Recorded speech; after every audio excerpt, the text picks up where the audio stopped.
Luynes pousse Louis vers le lit d'Anne et, voyant qu'il reste dans l'indécision, lui retire sa robe de chambre. Prenant le roi dans ses bras, le courtisan l'étendit à côté de la reine en riant, puis s'écartant, il s'inclina et éteignit la bougie. « Je vous laisse, sire. Vous pouvez continuer sans moi. » Lorsque la porte claqua derrière lui, Ludovic et Anne restèrent seuls dans l'obscurité salvatrice. Plusieurs années s'étaient écoulées depuis la terrible nuit de noces devant témoins, et le roi avait évité de se retrouver seul avec sa femme. Mais maintenant, en sentant sa chaleur et son souffle chaud, il sent se dissoudre la peur et le dégoût d'antan. Matinée fraîche de janvier 1619, Louis XIII et Anne d'Autriche se réveillent heureux et amoureux. Lorsque son mari s'en va, Anne s'étend sur le lit avec un sourire, et s'étire rêveusement. Cette nuit-là, elle se sent une vraie reine, et espère que la vie est née dans son ventre. Le mois de janvier fut une véritable lune de miel pour le jeune couple. Ils passèrent beaucoup de temps ensemble, et sentirent leur cœur se remplir d'amour. Bientôt, Louis rayonne de bonheur. Anne et lui attendent leur premier enfant. Pour le roi, cette nouvelle est comme un rayon dans un royaume sombre, car 1619 a été une année émotionnellement difficile pour lui. Sa mère, qu'il avait emprisonnée à Blois, s'est échappée, et les négociations et rencontres ont commencé. L'espoir d'un héritier illumine les pensées lourdes de Louis. À l'automne 1619, Anne fait une fausse couche, et, en janvier 1620, elle tombe tellement malade, que Louis commence à craindre que sa femme n'ait pas rendu son âme à Dieu. Le roi ne la quitta pas, et chaque fois qu'elle ouvrait les yeux, elle tombait sur son regard inquiet et soucieux. Les soins prodigués par son mari contribuèrent à une guérison rapide. En mars 1621, le roi d'Espagne meurt. Anne adorait son père et vécut douloureusement cette perte. À cette époque, son mari lui apporta un grand soutien.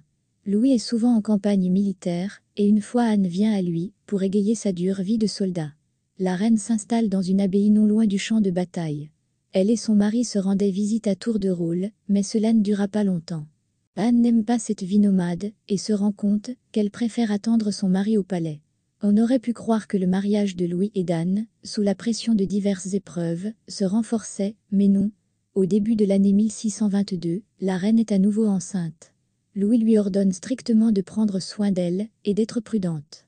Le roi part pour une nouvelle campagne militaire, et quitte sa femme. Le soir du 14 mars, la reine, accompagnée de Gabrielle de Verneuil et de Marie de Luynes, traverse les couloirs sombres du Louvre. Les dames de la cour sont enjouées, et, voulant s'amuser, prennent la reine sous le bras pour s'enfuir ensemble. Dans la pénombre, elle se heurte à une chaise et Anne tombe. 2 jours plus tard, Anna s'est rendue compte qu'elle saignait. Une équipe de médecins est immédiatement appelée. La reine a fait une nouvelle fausse couche. L'embryon est examiné. Il n'a que 40 jours, mais par miracle, les médecins décident qu'il s'agit d'un mâle. Le médecin personnel du roi, Héroard, écrit une lettre à Louis pour lui annoncer l'accident. Lorsque le roi prend connaissance de la nouvelle, ses yeux s'assombrissent de colère. En effet, alors qu'il est en guerre, pour défendre le pays, sa femme ne peut mener une vie tranquille et détruit leur héritier. Des ordres sont envoyés à Paris pour que Gabrielle de Verneuil et Marie de Luynes soient écartées de la cour royale. Anne, désespérée, le supplie d'avoir pitié et de ne pas la priver de ses amis, mais le roi reste inflexible.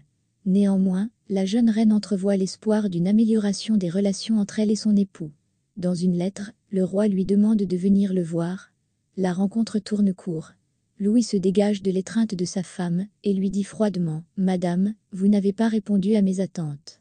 C'est en vain qu'Anne tente de se montrer tendre avec son mari. Elle a devant elle un parfait inconnu, un homme endurci par la guerre, et sous la forte influence de son confesseur. Marie de Médicis, qui était désormais en bons termes avec son fils, tenta de réconcilier le couple, mais Louis n'apprécia pas son élan.